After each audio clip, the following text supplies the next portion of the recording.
شرکت کا women's resource centre اور ہینرش بال اسٹیفننگ کے اشتراک سے خواتین کے عالمی دن کی 100 سالہ تقریبات کے موقع پر بین الاقوامی 2 روزہ کانفرنس کا انعقاد مقامی ہوٹل میں کیا گیا۔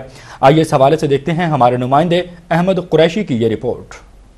خواتین کے عالمی دن کی 100 سالہ تقریبات کے حوالے سے خواتین کے حقوق کی عالمی تنظیموں، شرکت گاہ اور ہینرش بال اسٹیفنگ کے اشتراک سے 2 روزہ کانفرنس عورت، مذہب اور سیاست کے موضوع پر سیمینار کا انعقاد مقامی ہوٹل میں کیا گیا، جس میں تمام مذہبی اور سیاسی پہلوؤں کا احاطہ کیا گیا جو پاکستان سمیت دنیا بھر کی خواتین اور ان کی زندگیوں پر اثر انداز ہوتے ہیں۔ اس بین الاقوامی کانفرنس میں دنیا بھر سے آنے والی ممتاز دانشور خواتین، سول سوسائٹی اور انسانی حقوق کے اداروں کی نمائندوں کی بھرپور شرکت رہی۔ اس موقع پر مقررین نے اپنے مقالے اور تجزیات بھی پیش کیے۔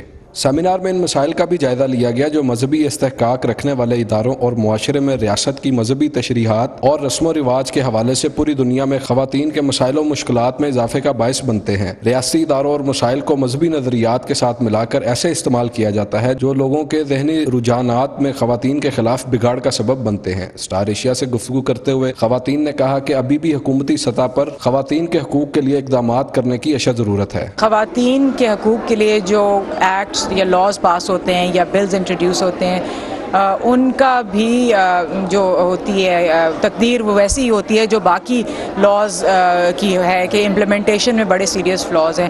اس میں مسئلہ یہ ایک تو مسئلہ ہے کہ فائنینشیل ریسورسز نہیں ہے امپلیمنٹیشن کے لیے، دوسرا مسئلہ یہ ہے کہ آپ کے جو انسٹیٹیوشنز ہیں ان کے اندر بھی ایشوز ہیں امپلیمنٹیشن کا۔ مگر عورتوں کے حقوق میں خاص طور پہ اضافی مسئلہ جو آتا ہے وہ یہ آتا ہے کہ جو ان اداروں میں لوگ بیٹھے ہیں ان کا جو نظریہ ہے عورتوں کے حقوق کے بارے میں وہ ایسا ہے کہ وہ اس کو سپورٹ نہیں کرتا، عورتوں کے حقوق کو اتنا زیادہ کئی دفعہ سپورٹ نہیں کرتا، جس کی وجہ سے عورتوں کے حقوق کے لیے جو لاز پاس ہوتے ہیں اس میں امپلیمنٹیشن کا ایک اضافی مسئلہ آ جاتا ہے۔ یہ حکومت کو سب سے پہلے تو یہ بات کو منوانا ہے اور اپنے کام کے ذریعے سے بھی منوانا ہے کہ سارے شہری جو ہیں وہ برابر کے، خواہ وہ عورت ہو خواہ وہ مرد ہو۔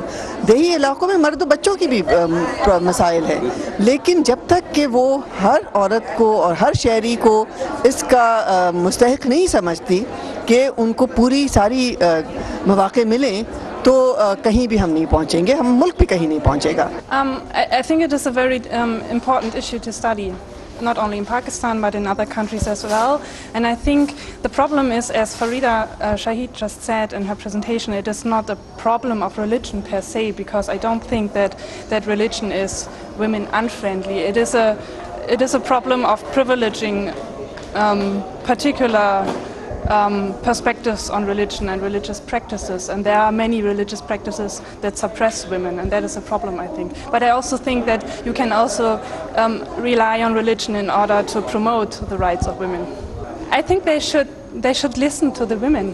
They should just listen to women like the women present here, and I think they know the country and the dynamics in the country very, very well, and they know what should be done. So I'm not in the position to really recommend something, but I think that would be very, very important to listen to them. Conference میں شریک خواتین کا کہنا ہے کہ حکومت کو چاہیے کہ خواتین کے تحفظ اور ان کے حقوق کے لیے ہنگامی بنیاد پر اقدامات کریں تاکہ عورتوں کو معاشرے میں بہتر مقام حاصل ہو سکے۔ کیمرہ مین عادل شفیق کے ساتھ احمد قریشی، اسٹار ایشیا، لاہور۔